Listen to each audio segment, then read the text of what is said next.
En Cardano vemos cosillas bastante interesantes. Después de haber alcanzado en varias ocasiones estos objetivos que habíamos establecido en el pasado, vamos a eliminar esto, vamos a limpiarlo un poco. Vamos a quitar esto también de aquí. Y bueno, esta estructura la voy a volver a establecer, si me lo permitís.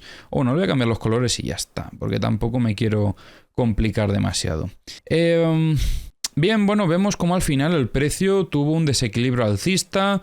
Intentó consolidar esta ruptura, como veis aquí con un T sobre la zona de resistencia, intentando consolidarla como un soporte, pero finalmente se quedó corto y volvió a atacar el nivel de soporte donde finalmente pues tuvimos este reingreso. Como veis aquí el precio termina por perder esta zona y a partir de aquí consolida el reingreso. Desde este punto, tras haber consolidado el reingreso, nuestro principal objetivo es que el precio vuelva a alcanzar el nivel de soporte, que serían los 0,6266. La resistencia creo que no la he comentado, en los 0,8243. Pero veíamos como en otra zona operativa que teníamos por aquí, que si no me equivoco es de otra estructura mayor, efectivamente, sobre una zona de resistencia anterior, en los 0,6484, ya vemos cómo empieza a entrar algo de compras.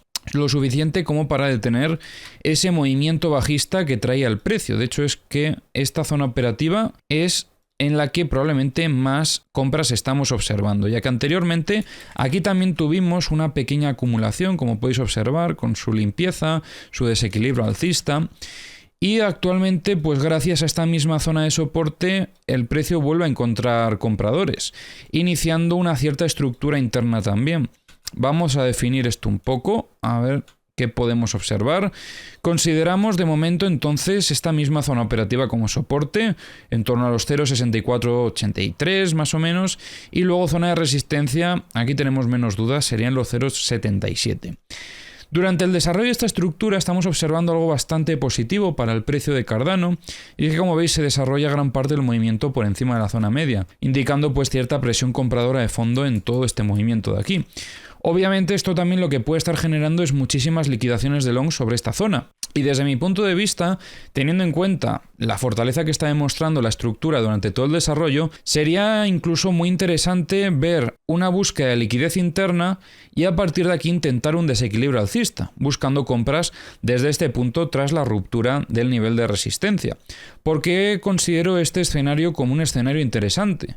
Pues más que nada porque demostrando esta fortaleza aumenta la probabilidad de que el precio pueda estar desarrollando un fallo estructural, y ese fallo estructural nos va a implicar que no vamos a tener oportunidad operativa tras búsqueda de mínimos. Obviamente no sabemos si va a suceder esto, pero si llegamos a ver este escenario, será un escenario de extrema confianza, donde podríamos evaluar esas compras en el test tras la ruptura de la zona de resistencia, buscando pues ese desequilibrio alcista.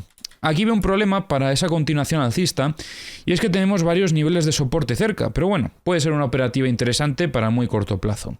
Como objetivos para esa operativa serían sin duda alguna los 0,8247, que es la resistencia de esta estructura mayor, y luego tenemos también el nivel del VWAP mensual en torno a los 0,8496. En los mapas de liquidaciones de Cardano veo aquí cosillas bastante interesantes, sobre todo lo más interesante de todo, que favorecería una potencial continuación alcista, sería ver tanta liquidez en zona de shorts. Tenemos aquí un nivel que tiene muchísima liquidez en los 0,7695, pero es que a partir de aquí en adelante tenemos muchas zonas con mucha liquidez. Pero bueno, si subimos podemos destacar algunas en concreto. Ya la primera la hemos dicho, los 0,7694, tenemos también aquí en los 0,7853, y luego donde más liquidez vemos es desde los 0,80, podríamos decir, hasta los 0,8056. Hay mucha liquidez en zona de shorts. En zona de longs, como veis, no se ve gran cosa hasta los 0,6805. Que de momento pues nos queda lejos. Respecto a liquidez de 100x, no veo nada destacable, más de lo mismo con la liquidez de 50x.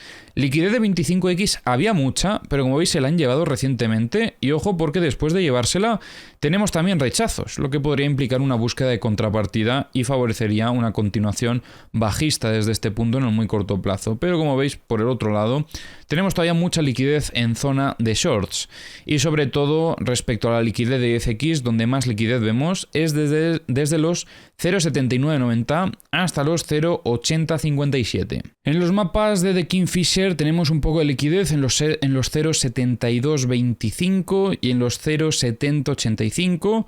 Esto cerca del precio, pero luego, como veis lejos, también tenemos los 0,62 y los 0,5585, que es donde más liquidez se está viendo. También vemos aquí algo cerca del precio en los 0,7565, pero no se ve tanta liquidez en zona de shorts. En los mapas de corto plazo tenemos liquidez desde los 0,7545 hasta los 0,7644. También vemos algo de liquidez en los 0,7425 y en los 0,7366. En los mapas de high leverage tenemos liquidez en los 0,75, desde los 0,7526 hasta los 0,7549 y desde los 0,7566 hasta los 0,7580.